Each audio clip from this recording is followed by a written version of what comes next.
Chapter 5. The Variability of Christian Dogmas. A study of Christian origins and of the history of the Church since the 1st century reveals that many changes have occurred in the number and nature of beliefs held as essentials of the Christian religion by certain Christian bodies. The geocentric system is an example of a firmly held article of faith, disbelief in which, as in the case of Galileo, was regarded as heretical. Other beliefs have either undergone changes or have disappeared, evolving man having outgrown them. It is clear, therefore, that they never were beliefs necessary for salvation, and that some of them simply were not true. In consequence, it cannot with reason and justice be claimed that other doctrines may only be interpreted in the literal and present-day sense by those who profess to be Christians. This leaves the whole question of what does and what does not constitute Christian orthodoxy in a very fluid state. Indeed, many people at the present time are finding difficulty in accepting as literally and finally true such dogma as the infallibility of the Old and New Testaments, that all mankind descended from one pair of original parents, that their procreative act constituted a fall or grave sin which has been handed down to the whole human race ever since as original sin, by which every single member of the race has been stained, that after some thousands of years the Supreme Deity sent His only Son down to earth in order that the harm done by the iniquity of the first pair might be undone, and mankind thus be ransomed by a kind of bribe to Satan, and set free from his otherwise rightful hold upon it. That to prevent this original sin from reaching the Lord Christ, who was both man and God, He was born of a virgin who had miraculously conceived. That the consummation of the redemptive process consisted of His crucifixion by the Jews, after which His body was raised from the tomb and later ascended into heaven. That in consequence of this sacrifice, all those, and presumably only those, who are able to affirm belief in this group of ideas before they died, would after death be washed white and clean in the blood of the Lamb, and the normal operation of the law of cause and effect would be abrogated in their case, and that all who did not so affirm were in all probability condemned to eternal damnation, one concomitant of which is to be perpetually burned in the fires of hell, and another to become outcast from God's love of the human race. Admittedly, this theological structure can grant no place to the twin doctrines enunciated by both our Lord and St. Paul of the spiritual evolution of the soul of every man to the measure of the stature of the fullness of Christ by means of successive lives, and of the operation of the law of cause and effect.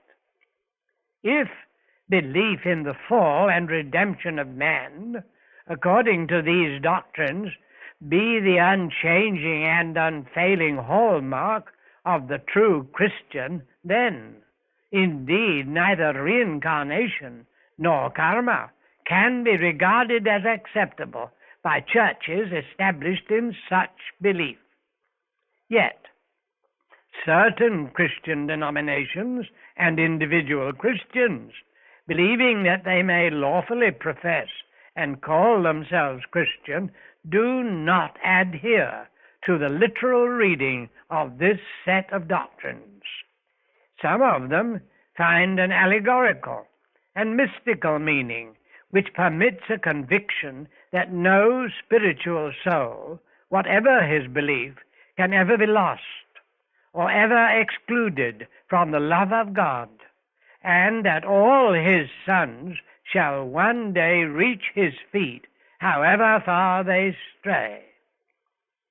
An act of faith of the liberal Catholic Church, from which that phrase is taken, reads as follows: "We believe that God is love and power and truth and light, that perfect justice rules the world, that all his sons shall one day reach his feet, however far they stray.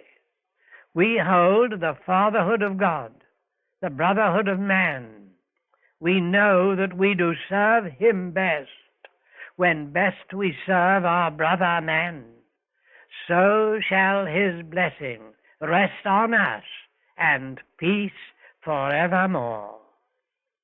The majority of the members of this communion accept the doctrines of the eternity and immortality of the soul of man, the perfectibility of man, the atonement of Christ as a perpetual interior experience in which the soul continually receives his outpoured, perfected light, life, and grace, thereby being cleansed and saved from far worse error and consequent suffering than would otherwise be the case, and in the operation of an immutable and inviolable law of cause and effect, under which absolute justice is assured to every human being, both in the physical and the superphysical worlds. The true nature of religion. Since the question of whether or not reincarnation is really contrary to Christian teaching may well be the deciding factor in its acceptance or rejection, the true nature of religion must now be briefly considered. What then is religion? What is the nature of faith? Religion, surely, is not only a question of adherence to doctrines, dogmas, and creeds, and observances. It is also an experience in consciousness. At its highest, that experience is an ecstasy of union with God, a merging of the individual light in the radiance of the Supreme. In action, religion is service, motived by love.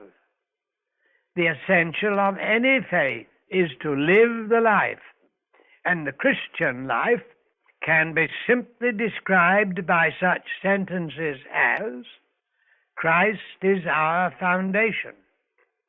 Do unto others as you would they should do unto you. Seek those things which are above, where Christ sitteth at the right hand of God. Ye shall be perfect, as your Father in heaven is perfect." The true light, the divine light, which lighteth every man that cometh into the world. To these may be added the assurance that one day the light which lighteth every man will be consciously merged with the infinite light of God. A deeply religious philosophy of life, which can be justified at the bar of the intellect, is an ever-present human need. In its highest essence, in its original purity, Christianity meets that need, by its revelation of the living light which the great founder brought to men nearly 2,000 years ago. Despite the changes and accretions of the intervening centuries, that light still shines. Men and women of every walk of life, humble and exalted, have borne witness to its shining and to the direct awareness of the divine presence and power. Spiritual light is not dependent for its illuminating power upon knowledge and acceptance of the dogmas of any particular creed. Perception of spiritual truth calls for no blind obedience, no enslavement of the reasoning mind. Rather does spiritual truth demand for its reception a free, unfettered, active, but reverent mind and an awakened intuition. For it is there, in the highest part of man's nature, that the existence of the divine in all creation, and therefore within every man, may be realized and known. To the heart that is responsive to the sufferings of the world, to the active mind aspiring to wisdom, to the intuition that is awake, the divine presence is ever revealed, the divine voice forever speaks. Realization of that unfailing presence, response to that inner voice, these alone are the essentials of a faith which can never fail. Original Christianity, as portrayed in the New Testament, is a revelation of that faith.